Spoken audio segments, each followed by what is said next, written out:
కులగణన చేపట్టి బీసీలకు రిజర్వేషన్లు పెంచి రికార్డు క్రియేట్ చేసి పొలిటికల్ గా మైలేజ్ సాధిస్తామనుకున్న కాంగ్రెస్ నిర్ణయాలు రివర్స్ అవుతున్నాయా? అనుకున్నది ఒకటి అవుతోంది ఒకటి అన్నట్లు మారిందా అంటే అవును అనే సమాధానమే వినిపిస్తోంది. కులగణన విషయం రాజకీయంగా కలిసి వస్తుంది అనుకుంటే మరింత బద్నాం కావాల్సి వస్తోందట. ఇంతకీ ఏం జరిగింది? సీఎం రేవంత్ రెడ్డి చెప్పిందేంటి, నేతలు చేస్తుందేంటి, అది ఆ పార్టీకి చేస్తున్న డ్యామేజ్ ఏంటి?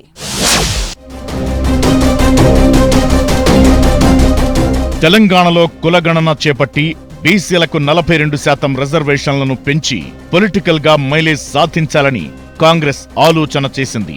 దానికనుగుణంగా పక్కాగా సర్వే చేపట్టింది. దాదాపు 97% వరకు జనాలు ఈ సర్వేలో పాల్గొన్నారని అసెంబ్లీ సాక్షిగా చెప్పింది.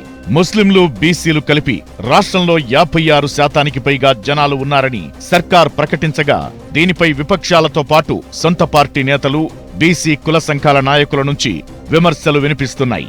బీసీ జనాభా తగ్గించి చూపారని, సర్వే సరిగా జరగలేదనే ఆరోపణలు రావడంతో ప్రభుత్వం అలర్ట్ అయింది. కులగణన సర్వే విషయంలో జరుగుతున్న ప్రచారాన్ని కంట్రోల్ చేసేందుకు సీఎం రేవంత్ తో పాటు మంత్రులు స్వయంగా రంగంలోకి దిగారు.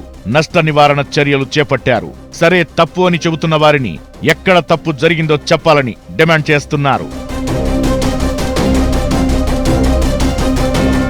సర్వే ఎలా జరిగింది, ఎలాంటి అంశాలు పరిగణలోకి తీసుకున్నారు, ఎంత పకడ్బందీగా చేశామన్నది సీఎంతో పాటు మంత్రులు పదే పదే చెబుతున్నా కులగణనపై విమర్శలు ఆగడం లేదు.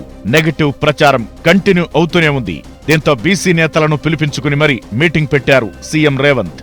కులగణన విషయంలో ప్రభుత్వం ఎంత చిత్తశుద్ధితో పనిచేసిందన్నది వివరించారు. విపక్షాలు చేస్తున్న తప్పుడు ప్రచారానికి అడ్డుకట్ట వెయ్యాలని నేతలకు దిశానిర్దేశం చేశారు. బీసీ ముఖ్య నేతలంతా వారి సామాజిక వర్గాలతో సమావేశాలు ఏర్పాటు చేసి ప్రభుత్వ పనితీరును వివరించి పాజిటివ్ గా మలచాలని సూచించారు.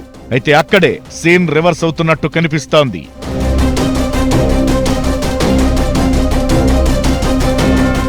సమావేశంలో సీఎం రేవంత్ దిశానిర్దేశం చేసింది ఒకటైతే, బీసీ నేతలు ప్రవర్తించే తీరు మరోలా ఉంటోంది. యాదవ సమావేశంలో party working president Anjan Kumar Yadav మాట్లాడిన మాటలు ఇప్పుడు హాట్ టాపిక్ అవుతున్నాయి.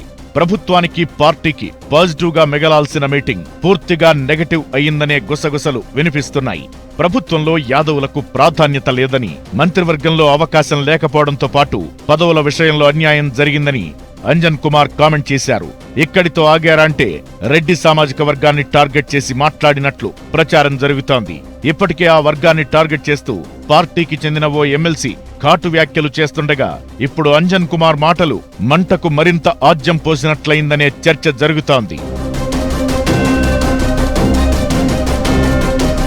తాను రెడ్లను విమర్శించినట్లు జరుగుతున్న ప్రచారంలో వాస్తవం లేదని Anjan Kumar Yadav press note release చేసినా జరగాల్సిన నష్టం జరిగిపోయింది.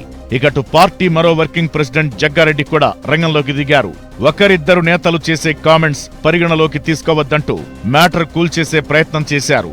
ఏమైనా కులగణన వ్యవహారం ఇప్పుడు కాంగ్రెస్ పార్టీలో చిచ్చును రాజేసినట్టు కనిపిస్తోంది. కులగణన ద్వారా అనుకున్నది ఒకటైతే అవుతోంది ఒకటనే టాక్ నడుస్తోంది.